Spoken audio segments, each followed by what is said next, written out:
रुपया गिरा रे बरेली के बाज़ार में। ठीक है, तो आज हम लोग इसी पे डिस्कस करेंगे कि रुपया क्या बरेली के बाज़ार में जैसे झुमका गिरता था, क्या रुपया भी बरेली के बाज़ार में उसी तरीके से डाउनफॉल हुआ है? तो आज हम लोग देखेंगे इस चीज़ पे। ठीक है ना, झुमका बरेली के बाज़ार में गिरा है। ठीक है, तो रुपया क्या बरेली के बाज़ार में उसी टाइप से गिरा है क्या? तो this is me Priyanshu, these are my credential. तो आज इसी पे डिस्कस करेंगे कि रुपये का डिप्रिसिएशन क्या होता है, डिवैल्यूएशन क्या होता है। इसी पे हम लोग पूरा आज की डिस्कशन रहेगा। ठीक है, तो पहले तो ये देख लेते हैं कि डिफरेंट आर्टिकल्स ने क्या छापा। जैसे कि आपका इकोनॉमिक टाइम्स ने लिखा है कि यूएसडी वर्सेस आईएनआर। ठीक है, is it the best time for NRI to transfer money to India as rupee falls below 90 USD. और वहीं पे जागरण जोशी ने क्या लिखा है, what is the devaluation of the Indian rupee and why does it happen. पहले तो ये देखेंगे कि यहाँ पे डिवैल्यूएशन यूज करना सही भी है या नहीं सही है। ठीक है ना, ये हम लोग ये सब पूरा देखेंगे अच्छे से। ठीक है, अब तीसरा है, लाइव मिनट ने लिखा है USD versus INR, why falling Indian rupee does not mean a weak national currency. ये भी देखेंगे कि इसका बेनिफिट भी है क्या या नुकसान ही है सिर्फ। ठीक है, तो हम लोग what are the topics we will be discussing, these are the topics, depreciation, devaluation, difference दोनों में क्या है डिप्रेसिएशन और डिवैल्यूएशन में, cause its causes, impact and solution. ठीक है, तो जल्दी हम लोग देखते हैं विदाउट वेस्टिंग टाइम। तो करेंसी डिप्रिसिएशन पहले क्या होता है याद रखना। पहले जैसे ये ऐसे सोचो कि आपका 80 रुपीज़ पर डॉलर था, $1 में कितना है 80 रुपीज़, 180 रुपीज़। ठीक है, अब हो गया 90 रुपीज़ एक ही डॉलर में। तो क्या कहेंगे हम लोग कि it has depreciated with respect to dollar, means foreign currency के रिस्पेक्ट में हमारा डिप्रिसिएशन हुआ है।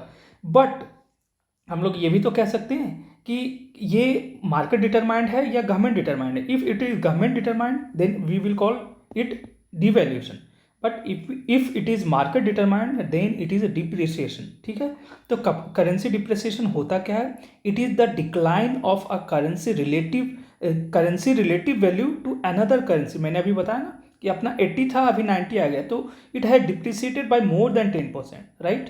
तो हम लोग ये देखेंगे कि इसका रीज़न क्या है और कॉजेज़ क्या क्या है, ये देख लो। यूएस इंटरेस्ट रेट, ये सब डिस्कस करेंगे अच्छे से।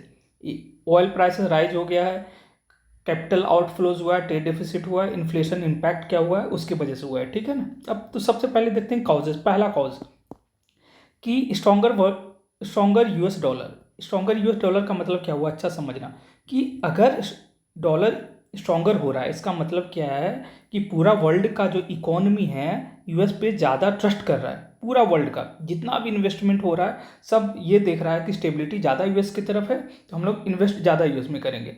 So the dollar becomes stronger, demand of dollar increases. समझ में आ रहा है, this is called stronger US dollar. और इंटरेस्ट रेट डिफरेंशियल का मतलब होता है कि जैसे यूएस है हमारा इंडिया में, मानो कि 5% दे रहा है इन्वेस्टमेंट के लिए गवर्नमेंट, ये कोई भी बैंक की 5% आप इंटरेस्ट पेमेंट आपको मिलेगा, तो कोई भी इन्वेस्टमेंट करेगा तो उसको 5% मिलेगा। एग्जाम्पल के रूप में बोल रहा हूँ, मानो यूएसए ने 6% कर दिया इंटरेस्ट।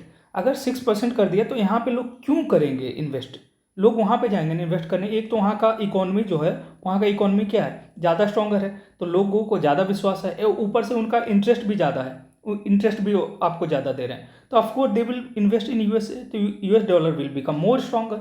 समझ में आ रहा है, will become stronger. This is called interest rate differential, means 5% India का है, 6% यूएसए का है, तो डिफरेंशियल आ गया ना, दोनों में डिफरेंस आ गया। ठीक है, तो वहाँ पे कैपिटल आउटफ्लोज होगा, इंडिया से भी होगा, पूरा वर्ल्ड से भी होगा, वहाँ पे जाके कैपिटल ज़्यादा जाएगा, कहाँ पे, यूएसए में। ठीक है ना, तो इंडिया से भी कैपिटल आउटफ्लोज होए जा रहा है। समझ में आया, due to this stronger US dollar. अब आ जाते हैं हाई डॉलर डिमांड। अभी मैंने बताया अगर कोई करेंसी ज़्यादा स्ट्रॉन्ग होगा उस इसका मतलब ये हुआ कि उस पर ज़्यादा लोग ट्रस्ट कर रहे हैं, और ज़्यादा लोग ट्रस्ट करेंगे तो ऑफकोर्स वहाँ पे ज़्यादा डिमांड होगा। और इसका रीज़न ये होगा कि हम लोग का जो 80%, जो अभी हम लोग 85% हम लोग इंपोर्ट कर रहे हैं जो क्रूड ऑयल, उसमें क्या करते हैं हम लोग, पे क्या करते हैं, डॉलर पे करते हैं। तो डॉलर में क्या हम लोग को पास क्या चाहिए, डिमांड ज़्यादा बढ़ गया डॉलर का, पैसे का हम लोग का डिमांड कम हो गया। और जैसे ही डॉलर का डिमांड होगा तो डिमांड और सप्लाई, जो आपने देखा होगा, डिमांड अगर किसी चीज़ का बढ़ता है, किसी भी चीज़ का अगर डिमांड बढ़ेगा तो स्ट्रेंथन हो जाता है, तो हाई डॉलर डिमांड। और जिसका डिमांड घटता है वो डिप्रिसिएट कर जाता है, वही हुआ है हमारे पास। और उसके साथ गोल्ड भी हम लोग ज़्यादा इंपोर्ट कर रहे हैं, इलेक्ट्रॉनिक्स भी, मशीनरी भी, हम लोग को डॉलर ज़्यादा देना पड़ रहा है, तो डॉलर का डिमांड ज़्यादा हो गया। तीसरा, यूएस इंडिया ट्रेड अनसर्टेनिटी। आपको पता है जब से डोनाल्ड ट्रंप आया है ना, जब से डोनाल्ड ट्रंप आया है यही काम कर रहा है। कब क्या वो ट्रेड में लाएगा अनसर्टेनिटी किसी को नहीं पता है, तो इसलिए कोई भी इन्वेस्ट अभी ढंग से नहीं करना चाह रहा है इंडिया में। रीज़न यही है कि अब क्या करेगा, कल को किस पे टैरिफ लगा देगा, कौन सा बिजनेस पे क्या कर देगा, किसी को कुछ नहीं पता है, ठीक है।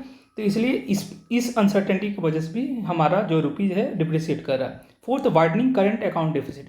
करंट अकाउंट डेफिसिट का मतलब क्या होता है, आपने इंपोर्ट कितना किया, एक्सपोर्ट कितना किया। तो ये मानो एक्सपोर्ट है, ये मानो एक्सपोर्ट है, ये आपका इंपोर्ट है। तो दोनों में अगर डिफरेंस आएगा, मानो कि आपने 10 रुपये का एक्सपोर्ट किया, इंपोर्ट आपने किया है 15 रुपये का, तो देख रहे हो -5 हो गया आपके ऊपर, -5 रुपया आप ज़्यादा पे कर रहे हो, 5 रुपये आप ज़्यादा पे कर रहे हो। This is called deficit. हमेशा याद रखना, करंट अकाउंट डेफिसिट ज़्यादा खराब हो जाता है अगर आपने ज़्यादा ये गैप आना शुरू हो जाएगा, मीन्स आपका खतरे का घंटी बज चुका है आपका इकोनॉमी के लिए, ठीक है। फिफ्थ में India's trade deficit. Trade deficit of course एक डाटा है कि अक्टूबर में 11% हमारा एक्सपोर्ट क्या हुआ है, डिप्रिसिएट किया है, मतलब नीचे गया है, और इंपोर्ट इंक्रीज हुआ है 16%। तो इंपोर्ट अभी मैंने बताया, इंपोर्ट अगर ज़्यादा होगा तो और एक्सपोर्ट कम होगा तो हम लोग को ज़्यादा फॉरेन करेंसी देना पड़ेगा। फॉरेन करेंसी दोगे तो हमारा जो वैल्यू ऑफ रुपीज़ है वो घटेगा ही घटेगा, ठीक है। ये भी देख लेना, ये मैंने ग्राफ डाल दिया है। अब जियो पोलिटिकल अनसर्टेनिटी, आपको पता है ट्रेड वार चल रहा है। ओपेक क्या होता है, ऐसे कंट्रीज़ का यूनियन है जो आपका ट्रेड क्रूड ऑयल प्राइसेस जो है वही डिटरमाइन करते हैं। ओपेक समझ में आ रहा है, कंट्रीज़ हैं। और मुझे बताना कमेंट सेक्शन में कि कितने कंट्रीज़ हैं, ठीक है ना। अब ग्लोबल फाइनेंशियल स्टेबिलिटी अभी कुछ भी नहीं पता है। जैसे कि आपका जितने भी ट्रेड वार चल रहा है, चाहे फिर आप यूएसए और यूक्रेन हो गया, रशिया हो गया, ये सब के बीच में जो रिलेशन है ना बहुत ही अभी कम्प्लेक्स चल रहा है। और ईयू हो गया, चाइना हो गया, इन लोग के बीच में ना जो रिलेशन है बहुत कम्प्लेक्स चल रहा है। तो इसकी वजह से ग्लोबल फाइनेंशियल स्टेबिलिटी में भी बहुत अनसर्टेनिटी है। फिर आ जाओ 7th, weakening of global economy. वही सेम रीज़न कि Russia Ukraine war, middle east tension, आपको पता है इजराइल एंड पैलेस्टीन का जो चल रहा है issue, global supply chain disruption, ये सब की वजह से बहुत ही निगेटिव हेडविंड है इकोनॉमी को लेकर, ठीक है ना, पूरा वर्ल्ड में। अब आ जाते हैं कि हम लोग डिफरेंस देख लेते हैं डिवेल्यूशन और डिप्रिसिएशन में डिफरेंस क्या है। तो मैंने अभी बताया ना, डिवेल्यूशन जो गवर्नमेंट करवाता है, डेलिब्रेट अटेम्प्ट होता है ये करने का। गवर्नमेंट बोलता है कि हमारा पेग कर दो, जैसे कि पेगिंग का मतलब होता है कि हम लोग क्या करते हैं, मानो कि हम लोग बोल दें कि 80 रुपीज़ वर्सेस $1, इतना हम लोग ने बोल दिया कि इतना ही रहेगा, अब इससे ज़्यादा नहीं होगा। This is called pegging. और अगर हम लोग ने बोल दिया कि नहीं अब 100 रुपया $1 के लिए होगा, दिस इज़ कॉल्ड डिवैल्यूशन। हम लोग ने अपना जानबूझ के अपना करेंसी को डिवैल्यू कर लिया। जैसे 2016 में कौन किया था, चाइना, ठीक है ना, चाइना ने किया था। अब क्यों करते हैं, ताकि हमारा जो एक्सपोर्ट है ना वो ज़्यादा कम्पिटिटिव होगा। अभी मैं बताऊंगा कैसे कम्पिटिटिव होता है और आगे, ठीक है ना। जैसे फॉर एग्जांपल ऐसे समझो कि आपने क्या किया, मार्केट में आपको बेचना है कोई, जैसे $5 का आपने सामान बेचा, $5 का आपने सामान कहाँ बेचा, यूएसए में। अगर आपने यूएसए में $5 का सामान बेचा तो वो $5 लेके आओगे घर। अब $5 का पहले मिल रहा था, मानो 80 × 5 कितना हो गया, 400, इतना आपको घर में मिल रहा है। लेकिन अब वही $5 का आपको घर में कितना मिल रहा है, 90 हो गया। अब 90 × 5, 450 मिल रहा है आपको घर में आके। तो 450 जब आपको घर में आके मिल रहा है तो आप ज़्यादा सामान खरीद पाओगे ना, और ज़्यादा सामान खरीदोगे, फिर से मैन्युफैक्चरिंग करोगे, फिर से बेचोगे। तो अब क्या, आप जो $5 का जो बेचने जा रहे थे ना, अब आप $4.5 में ही बेच दोगे। तो देख रहे हो आप पूरा का पूरा मार्केट कैप्चर कर सकते हो। $4.5 जो सब सारे सामान जो मार्केट में $5 का आ रहा था वो आप सिर्फ $4.5 में बेच सकते हो। तो you have increase the competitiveness of the object. जो भी आप बेचने जा रहे हो उसका कम्पिटिटिवनेस आपने इंटरनेशनल मार्केट में बढ़ा दिया है और आपको ज़्यादा बेनिफिट होगा। इसलिए लोग डिवैल्यू करते हैं। कंट्री अपना जो कोई भी कंट्री अपना जो करेंसी डिवैल्यू करता है उसका यही मेन रीज़न है। इंडिया नहीं कर सकता, उसका रीज़न है कि हमारा एक्सपोर्ट बेस्ड इकोनॉमी है नहीं, हमारा जनरली क्या है, डोमेस्टिक बेस्ड इकोनॉमी है। लेकिन चाइना कर सकता है क्योंकि चाइना का एक्सपोर्ट बेस्ड इकोनॉमी है, ठीक है ना। तो अब ये देखो, पहले तो मैंने बोला डिवैल्यूएशन का ये कि वो डेलिब्रेट होता है, ये मार्केट डिटरमाइंड होता है। दूसरा अंडर ए फिक्स्ड होता है, ये एक हम लोग फिक्स कर देते हैं, पेगिंग कर देते हैं कि $100 वर्सेस $100 वर्सेस $1। ये लोग पेगिंग नहीं करते हैं, डिप्रिसिएशन में पेगिंग नहीं होता, ये फ्लोटिंग मार्केट और मैनेज फ्लोटिंग एक्सचेंज होता है। फ्लोटिंग का मतलब which is dependent on market, and manage means जो कुछ हम लोग मार्केट डिपेंडेंट भी रहता है और कुछ हम लोग खुद मैनेज भी करते हैं, जैसे आरबीआई कुछ अपना रूल लाएगा थोड़ा बहुत, ठीक है ना। तो दोनों मिलाकर जो होता है वो ओबीसी में आता है, आपका डिप्रिसिएशन में आता है। अब आ जाते हैं इम्पैक्ट। इम्पैक्ट दोनों टाइप से हुआ है। क्या क्या इम्पैक्ट हुआ है? आपका पॉजिटिव भी इम्पैक्ट है और निगेटिव भी इम्पैक्ट है। पॉजिटिव इम्पैक्ट क्या है कि इम्पैक्ट क्या है आपका? पॉजिटिव इम्पैक्ट है एक्सपोर्ट बूस्ट। मैंने अभी भी बताया कि एक्सपोर्ट आपका ज़्यादा हो जाएगा। Benefit to NRI, same to same. NRI अगर रेमिटेंस पहले मानो $5 भेजता था, $5 अगर भेजेगा तो उसको पहले कितना मिलता था? 80 × 5 400, उसके घर वालों को 400 मिलता था। लेकिन अगर अब फिर से वो $5 भेजेगा, अब उसको कितना मिलेगा? 90 × 5 ₹90 हो गया अभी, तो 90 × 5 450 मिलेगा। तो अब 450 मिल रहा है तो उसको बेनिफिट हो गया ना। थर्ड है domestic push to make in India. खुद सोचो कि अगर आपका डिप्रिसिएट हो गया है करेंसी तो आपका इंपोर्ट वैल्यू बढ़ जाएगा। आप इंपोर्ट कुछ भी कर रहे थे, इंपोर्ट आप कुछ भी कर रहे थे तो आपका इंपोर्ट कॉस्ट बढ़ गया ना। एक्सपोर्ट अगर इजी हुआ तो इंपोर्ट बढ़ गया, क्योंकि इंपोर्ट करने के लिए क्या चाहिए? डॉलर चाहिए। डॉलर चाहिए ना आपको। वहाँ पे कोई भी चीज़ सामान खरीदोगे तो उसको डॉलर में पैसा दोगे, फॉरेन करेंसी में पैसा दोगे। आप फॉरेन करेंसी में पहले मान लो यहाँ पे आप 500 में कोई सामान खरीद रहे थे और उसके बेसिस पे कुछ बेच रहे थे, तो कुछ खरीद रहे थे वहाँ से डॉलर में, तो मानो $5 में आप खरीद रहे थे। अब घर में जब आए हो $5 के बेसिस पे, तो अब तो आपको ₹450 खर्च करना पड़ेगा। पहले 400 मानो था, अब 450 आपको खर्च करना पड़ेगा। तो आपके लिए तो महंगा पड़ रहा है ना ये। तो डोमेस्टिक पुश, अब क्या बोलोगे कि भाई बाहर से मंगाओ मत, हम लोग क्या करते हैं घर में ही बना लेते हैं, हम लोग को महंगा पड़ रहा है सामान, ठीक है। और नेगेटिव इम्पैक्ट इसका क्या होगा? इन्फ्लेशन। इन्फ्लेशन तो होगा है ना। आप किसी सामान को पहले $5 में खरीद रहे थे, $5 में खरीद रहे थे, अब वही आ रहा है $5 का है, लेकिन उसका वैल्यू बढ़ गया $5 का। $5 का वैल्यू अब 450 हो गया, तो ऑफकोर्स उसका सामान भी जो बिकेगा वो महंगा बिकेगा। High debt servicing cost. Debt भी वही सेम, सबका सेम लॉजिक है कि पहले मान लो डेट मुझे चुकाना पड़ रहा है $5 का। अब वही $5 मेरे पास है debt, same to same $5 debt है, लेकिन उसका वैल्यू अब 450 हो गया। समझ में आ रहा है? पहले क्योंकि $1 का प्राइस पहले क्या था, मानो ₹80, अब $1 का हो गया ₹90, तो हमारा तो बढ़ गया ना कॉस्ट, तो हम लोग का डेट सर्विसिंग बढ़ जाएगा।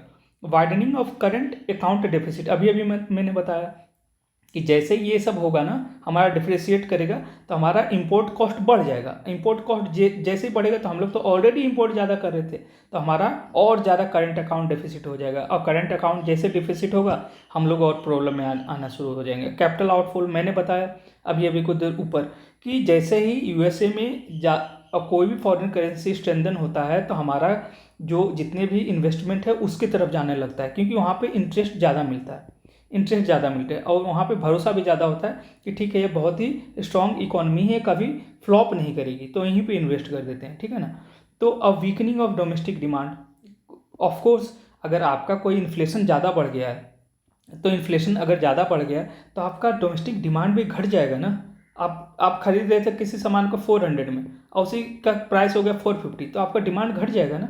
वही रीज़न है। तो these are the positive aspects, these are the negative aspect. तो ऐसा नहीं कि जो आपने देखा होगा ना अभी कि इन्होंने लिखा है लाइव मिनट ने कि USA versus INR, why falling Indian rupee does not mean a weak national currency. इसका मतलब यही हुआ कि इसका पॉजिटिव एस्पेक्ट भी है, पॉजिटिव एस्पेक्ट भी है और नेगेटिव एस्पेक्ट भी है, ठीक है। अब इसका सोल्यूशन क्या है? तो सबसे अच्छा सोल्यूशन इसका है, सबसे अच्छा जो सोल्यूशन है, प्रोमोटिंग लोकल करेंसी सेटलमेंट। भाई प्रमोट करो, पूरा वर्ल्ड में प्रमोट करो कि इंडियन रुपीज़ में सेटलमेंट कर देते हैं। आप अगर कोई भी चीज़ खरीद रहे हो, बाहर से इंपोर्ट करवा रहे हो, तो इंपोर्ट जो करवा रहे थे उसको बोलो कि हम 500 देंगे भाई, आपको डॉलर नहीं, $5 नहीं देंगे, चाहे $6 नहीं देंगे, हमको 500 में दूंगा, ठीक है। जैसे कि कुछ साल पहले रशिया के साथ किया गया था, ठीक है ना। तो ये अच्छा होगा, हमारा इंडियन रुपीज़ भी इंटरनेशनलाइज हो जाएगा, ठीक है। दूसरा, develop a global INR forex market. जैसे कि अभी आपका दबदबा है ना, किसका ज़्यादा, बहुत ज़्यादा डिमांड है, डॉलर का। तो ऐसे क्रिएट करो ना, ठीक है, डॉलर के तरह नहीं, कम से कम ब्रिक्स कंट्री में INR, इंडियन नेशनल करेंसी को तो प्रमोट किया जा सकता है। For example masala bond, it is masala bond क्या होता है? एक ऐसा बॉन्ड है जो कि इंडियन रुपीज़ में रहता है लिखा हुआ, उस पर इंडियन रुपीज़ में ही सब कुछ वैल्यू रहता है। तो बाहर में अगर आप इसको मसाला बॉन्ड को दोगे और कोई इंटरनेशनल इन्वेस्टर कोई खरीदेगा तो ही विल हैव टू पे इन रुपीज़ ओनली। ठीक है, समझ में आ रहा है आपको? रुपीज़ में तो आपके ऊपर भी ज़्यादा कोई प्रेशर आएगा नहीं, क्योंकि यू हैव टू पे in rupees at the end. ठीक है ना? तो हमारा डॉलर का कोई प्रॉब्लम नहीं रहेगा, तो रुपीज़ इंटरनेशनलाइज भी होगा और हमारे ऊपर प्रेशर भी नहीं रहेगा। दूसरा, इंडियन G-Secs गवर्नमेंट सिक्योरिटीज़ को बोला जाता है। G-Sec को गवर्नमेंट सिक्योरिटीज़ बोला जाता है।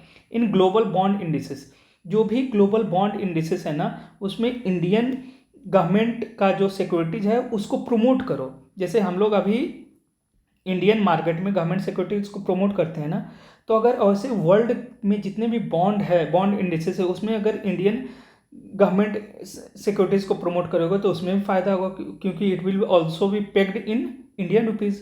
अब आ जाते हैं तीसरा, strong forex reserve. Forex reserve अगर स्ट्रॉन्ग रहेगा तो ज़रूरत पड़ेगा तो क्या करेंगे? अगर मानो मेरा पैसा बहुत ही घट रहा है, डिप्रिसिएट कर रहा है इंडियन रुपीज़, तो क्या करेंगे? बहुत सारा फॉरेक्स को बेच देंगे, बहुत सारा फॉरेक्स को बेच देंगे, फॉरेक्स को बेच देंगे और तो फ्लडेड हो जाएगा मार्केट फॉरेक्स रिजर्व से, फॉरेन करेंसी से बहुत सारा मार्केट क्या हो जाएगा? बहुत फ्लडेड हो जाएगा, तो फॉरेन करेंसी का वैल्यू घट जाएगा, इंडियन करेंसी का वैल्यू बढ़ जाएगा। समझ में आ रहा है? तो ये तभी हो पाएगा ना जब आपके पास फॉरेन रिजर्व बहुत स्ट्रांग रहेगा, तभी आप ये सब कर पाओगे। दूसरा, currency swap mechanism. Currency swap mechanism जैसे होता है, अभी कुछ दिन पहले जापान के साथ किया गया था, कि जैसे कि जापान बोला कि 5 बिलियन, इंडिया बोला 5 बिलियन का स्वैप करते हैं, तो 5 बिलियन में क्या होगा? जापान इंडिया को देगा, इंडिया उसी के बेसिस पे इतना रुपीज़ जापान को देगा। ठीक है ना? 5 बिलियन के बेसिस पे। अब बोलेगा कि जब भी ज़रूरत होगा मुझे, जब भी इंडिया बोलेगा जब भी ज़रूरत होगा मैं ये 5 बिलियन डॉलर को यूज कर सकता हूँ। दिस इज कॉल्ड, अब मानो ये 5 ईयर्स के लिए बना हुआ है, 5 ईयर्स के बाद दोनों एक दूसरे का वापस ले लेंगे। इंडियन रुपीज़, इंडिया वाला इंडियन रुपीज़ में ले लेगा, वो अपना 5 बिलियन डॉलर ले लेगा, और उसी इंटरेस्ट, फॉरवर्ड इंटरेस्ट इसको बोला जाता है, कि हम लोग पहले फिक्स कर देते हैं कि हाँ 5 साल के बाद इतना मैं इंटरेस्ट इसका दे दूंगा, तो उसी बेसिस पे हम लोग करेंसी स्वैप मैकेनिज्म करते हैं। ये भी आपका स्टेबिलिटी प्रोड्यूस करता है। कैसे प्रोड्यूस करता है? कि आपको जब ज़रूरत पड़ा बहुत ज़्यादा फॉरेक्स का, तो आप यहाँ से यूज कर सकते हो। आपको नहीं ज़रूरत है तो कोई बात नहीं, फिर तो बहुत सारा है ही हमारे पास यूज करने के लिए। तो अगर इतना किया जाएगा तो हमारा डॉलर और रुपीज़ स्टेबलाइज हो सकता है। लेकिन इतना भी बहुत ज़्यादा प्रॉब्लमेटिक नहीं है, क्योंकि इसका फ़ायदा भी है, और इसका नुकसान भी है। ठीक है ना? तो हाँ, एक स्टेबिलिटी मेंटेन होना चाहिए, क्योंकि इंडियन जो करेंसी अभी वर्स्ट परफॉर्मिंग करेंसी है पूरे एशिया में, तो इसको हम लोग को मेंटेन करना चाहिए। ठीक है? अगर वीडियो अच्छा लगे तो लाइक कर देना। ठीक है, थैंक यू।